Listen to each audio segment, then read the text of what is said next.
मैं रिजवान चौधरी वतन टीवी के साथ वतन बोलता है सब के लिए। आज हम सुभान अल्लाह डेयरी फार्म में मौजूद हैं। उनके ऑनर हमारे साथ हबीबुर रहमान मौजूद हैं और उनसे पूछेंगे कि ये डेयरी फार्म आपने कब से बनाया है और इसका मकसद क्या है डेयरी फार्म बनाने का। इनके पास गायें भी हैं, भैंसें भी हैं। वो आगे जाकर पूछेंगे कि कौन सी आपने नस्लें रखी हुई हैं और किस तरीके से रखा हुआ है उनको। सबसे पहले आप बताएँ कि इस डेयरी फार्म का मकसद क्या है, कितनी देर होगी आपने बनाए हुए इसे? अस्सलाम वालेकुम रिजवान भाई, ये हमने कम से कम कोई तकरीबन 30-35 साल हो गए हमारे डेयरी फार्म बनाए हुए। तो ये जो है ना हमने बनाया था पहले तो घर की ज़रूरत के लिए, लेकिन ये हमें फ़ायदेमंद साबित हुआ। फिर हम इसको आहिस्ता आहिस्ता जो है ना इसको ज़रा थोड़ा ज़्यादा वसी कर दिया। अब अल्हम्दुलिल्लाह ठीक है, आपके सामने है। अच्छा, आप ये बताएं कि इस डेयरी फार्म में से आजकल आप कितना दूध उठा रहे हैं, कितनी जो है प्रोडक्शन हो रही है दूध की?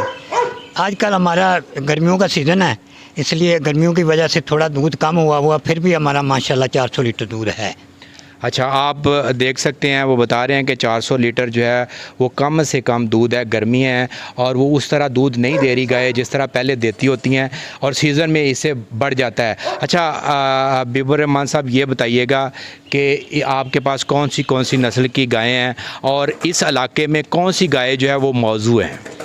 सर ये हमारे जो है ना ये हमने देसी गाय से क्रॉस की हुई हैं, अपनी अपना ये अपने तैयार की हुआ। आप देखें इसको, ये जो नस्ल तैयार की है हमने अपने फ्रीजन गाँव के वो जो सीमन रखा के अपनी नस्ल तैयार की। क्योंकि अगर हम जैनवन फ्रीजन ली थी हमने 5-6 गायें, वो नहीं रही, वो मर जाती हैं। गर्मी हमारे बहुत इस इलाके में पड़ती है, इसलिए हमने ये क्रॉस ये अपनी देसी गांव से क्रॉस किया हुआ।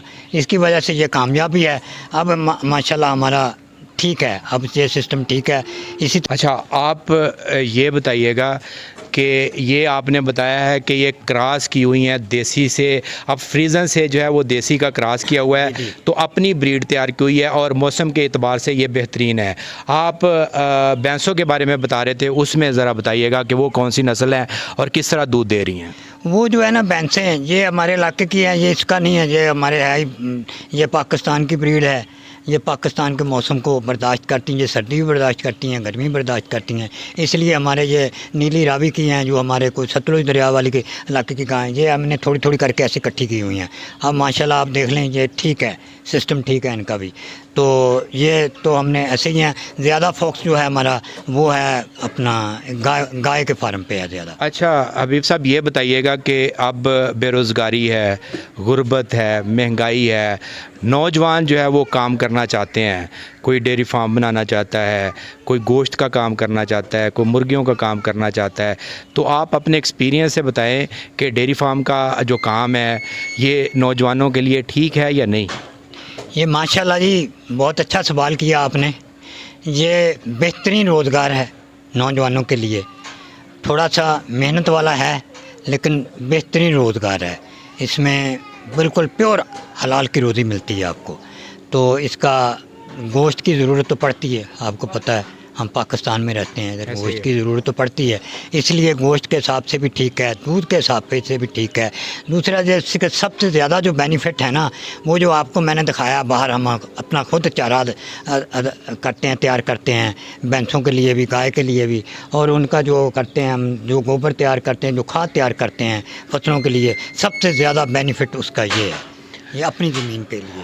हबीब साहब बता रहे हैं नौजवानों के लिए ये पैगाम है कि ये मेहनत तलब काम है लेकिन बहुत अच्छा है। और सबसे जो अच्छी खूबी है इस काम की कि आपको हलाल की रोज़ी मिलती है। जब आप मेहनत करते हैं तो आपको जो रिटर्न में मिलता है वो हलाल की रोज़ी होती है। तो वो कहते हैं कि ज़रूर इनिशिएटिव लेना चाहिए। थोड़ा सा लॉन्ग टर्म है, शॉर्ट टर्म नहीं है। अगर आप इसमें सर्वाइवल कर जाते हैं तो ये बहुत ज़बरदस्त है। जिसके पास अपनी ज़मीन है, अपना निज़ाम है, उसे ये काम जो है वो ज़रूर करना चाहिए। अच्छा, हम हबीब साहब से पूछेंगे कि आपके फार्म पे जो है वो गाय की कितनी नस्लें हैं और भैंसों की कितनी नस्लें हैं, ये ज़रा हमें बताइएगा। ये जो है ना हमारी जो सारी मैनेजमेंट है, डॉक्टरी करते हैं, ये हमारे दानिश भाई हैं। ये आपको बताएंगे कि हमारी कौन कौन सी नस्लें हैं, भैंसों की कौन सी नस्लें हैं और गाय की कौन सी नस्लें हैं, ये दानिश भाई बताएंगे आपको। हम डॉक्टर दानिश से पूछेंगे कि आप इनकी लुक आफ्टर करते हैं, तो हमें बताइएगा कि थोड़ा सा गांव के बारे में, इनकी नस्लों के बारे में, कि आपके पास कौन कौन सी हैं। अस्सलाम वालेकुम। पहली बात। दूसरी बात ये हमारे पास एक जर्सी क्रॉस हमारे पास है, उस पर हम फ्रीज़न इस्तेमाल कर रहे हैं। अभी सेमन इंशाल्लाह आगे वाले दौर में हम फ्रीज़न में पौंड करवाएंगे इंशाल्लाह।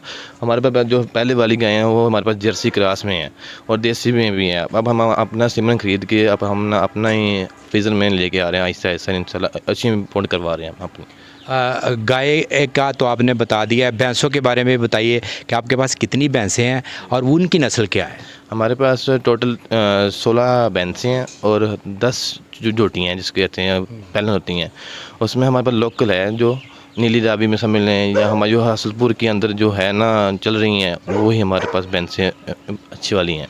अच्छा डॉक्टर साहब, ये बताइएगा कि इस टाइम गाय और जो भैंसें हैं इनको किस तरह की जो है बीमारियों का फेस करना पड़ रहा है, स्पेशली गर्मियों में। स्पेशली गर्मियों में गाय की जो सबसे मेन वजह होती है वो गर्मी बहुत होती है। हीट अप जो हीट से स्ट्रेस ले जाती है जानवर, वो होता है। उसके बाद मिस्टाइटिस सबसे मेन चीज़ होती है जो दूध के अंदर आती है, चवाई के अंदर। जब कुछ चवाई ना थन के अंदर की जाए ना, उसके अंदर ना ज़्यादातर फुटियाँ, दूध ख़राब हो जाए, दूध में खून आना पड़े, इस तरह मामला चल रहे हैं। अच्छा डॉक्टर साहब, ये बता रहे हैं कि गर्मियों में जो है वो भैंसों का और गाय का जो सबसे बड़ा प्रॉब्लम है वो स्ट्रेस लेते हैं गर्मियों की वजह से, क्योंकि ये फ्रीज़न होती हैं फिर क्रॉस होती हैं, तो अल्टीमेट कहीं ना कहीं उनको प्रॉब्लम होता है, जिसकी वजह से उनको जो है वो दूध के अंदर जो है वो इश्यूज़ आते हैं। अगर इसकी प्रॉपर निगहदाश्त की जाए तो ये बेहतर हो सकता है। और वो जदीद टेक्नोलॉजी पर जो है वो इस फार्म को चला रहे हैं, उनसे आज हम गपशप लगाएंगे, डिस्कशन करेंगे कि इस फार्म को आप किस तरह चला रहे हैं, क्या क्या कर रहे हैं। हमारे पीछे आप देख रहे हैं कि तालाब बना हुआ है, 2 तालाब बने हुए हैं, एक ट्यूबवेल है, उसके बारे में हबीब रहमान से पूछते हैं कि इसका मकसद क्या है। अस्सलाम वालेकुम जुमान भाई, क्या हाल चाल है? ठीक है। ठीक है, ये हमने अपने डेयरी फार्म के लिए बनाया हुआ है। ये तालाब है, ये भैंसों के लिए है, ये इसके साथ ट्यूबवेल लगा हुआ है।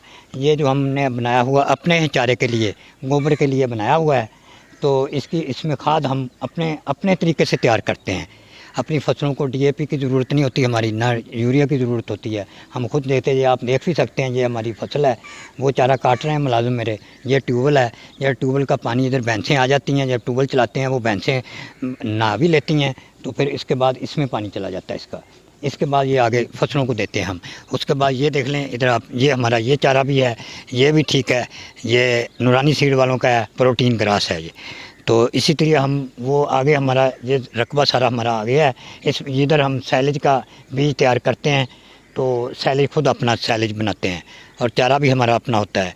तो इसलिए ज़रा सारा सिस्टम जो है हमारा खुद है, हम खुद चलते, जो हम ज़रूरत के मुताबिक खाद लेते हैं, बाकी खाद हमारी हम खुद तैयार करते हैं अपनी।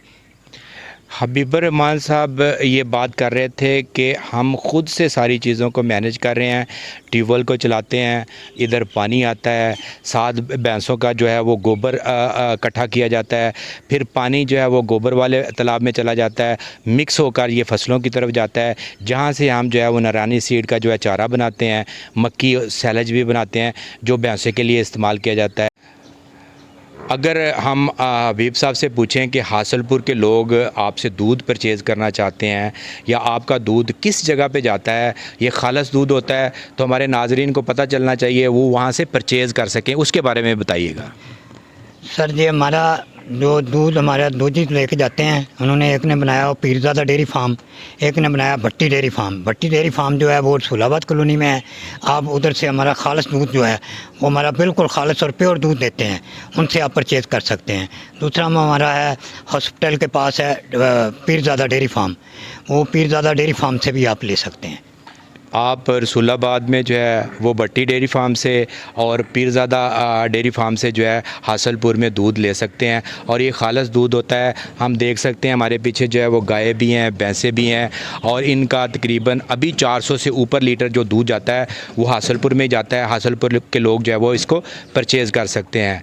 लास्ट में हम वतन के नाजरीन के लिए और ओवरऑल इंटरनेशनल नाजरीन के लिए एक मैसेज ज़रूर छोड़ते हैं। हबीब साहब का 40 से 45 साल का एक तजर्बा है, उनसे हम पूछेंगे कि आने वाली नस्ल जो है, नौजवान जो नस्ल है, उसको क्या पैगाम देना चाहते हैं। सर जी हम तो यही पैगाम देंगे, बहुत नेक पैगाम है और बहुत अच्छा काम है ये। अगर आप कर सकते हैं तो कर लें, बहुत अच्छा है। इसमें दूध की खपत भी है और इसमें गोश्त की खपत भी है। ये प्योर रिज़्क़ हलाल है और आप इंशाल्लाह करेंगे इसको तो इसकी आगे से आगे तरक्की करेंगे। मुश्किल ज़रूर है लेकिन इसमें प्रॉफिटेबल है। हबीब साहब का जो पैगाम है हमारी नौजवान नस्ल के लिए, हमारे इंटरनेशनल व्यूवर्स के लिए और जो पाकिस्तानी वतन को देखते हैं उनके लिए कि अगर आप ये काम करना चाहते हैं तो ये काम बहुत अच्छा है, मेहनत तलब है और इसमें हलाल रिज़्क़ है। उनका पैगाम यही है कि हम रिज़्क़ के लिए भागते हैं और अगर रिज़्क़ हलाल होगा तो हमारी नस्लें जो हैं वो संवर जाएंगी। और हमेशा आप रिज़्क़ हलाल की तरफ जाएं ताकि आने वाले जो लोग हैं, आपके साथ जुड़े हुए लोग हैं, वो हलाल खाना खाएं। हलाल खाना खाएंगे तो उनका निज़ाम जो है आने वाले फ्यूचर में बहुत ज़बरदस्त होगा। रिजवान चौधरी को सुभान अल्लाह डेयरी फार्म से इजाज़त दें। अल्लाह हाफिज़।